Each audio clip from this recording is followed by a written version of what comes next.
Hello mga kautang!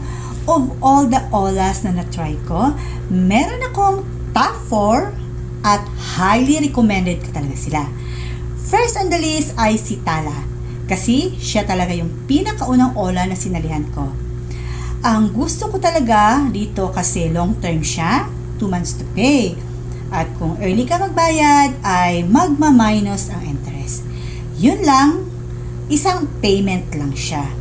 But since reasonable interest at long term, swak na swak pa din para sa akin. Second on the list ay si One Hand. Kasi monthly din siya at may terms na pwedeng 2, 3, or 4 months. At kung sakaling ma-overdue ka kasi hindi naman talaga maiwasan, like nadili ang sahod, or na short dahil sa di inasahing gastusin, maliit lang ang overdue penalty. Like sa akin, sa 2001 na amount, overdue ako ng 2 days, 6 pesos lang. So, ibig sabihin, 3 pesos per day lang. Di tulad ng iba na 500 per day talaga or more than pa. Sa previous vlog ko, natakil ko yung si Cash Express na 5K loan ko na overdue ng 2 days, nagiging more than 7K agad. So, nakakalito kung paano nila yung minekos-mekos. Pero si One Hand, very reasonable talaga. Pero syempre, ang mga overdues will affect our future loans. Pero hindi na tumaas ang ating credit limit or hindi na talaga pautangin nila. Then, third on the list ay si Salmon.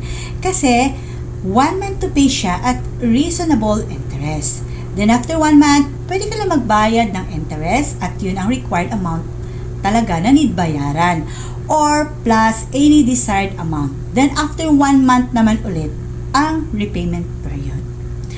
At fourth on the list ay si Mabilish Cash.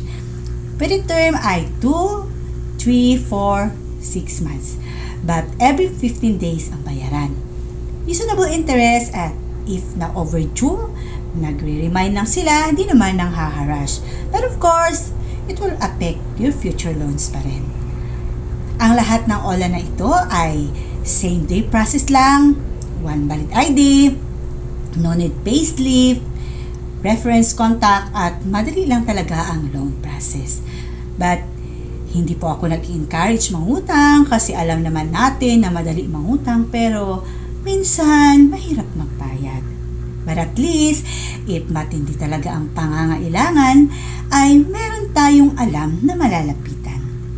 Sana kahit papano, nakatulong ako.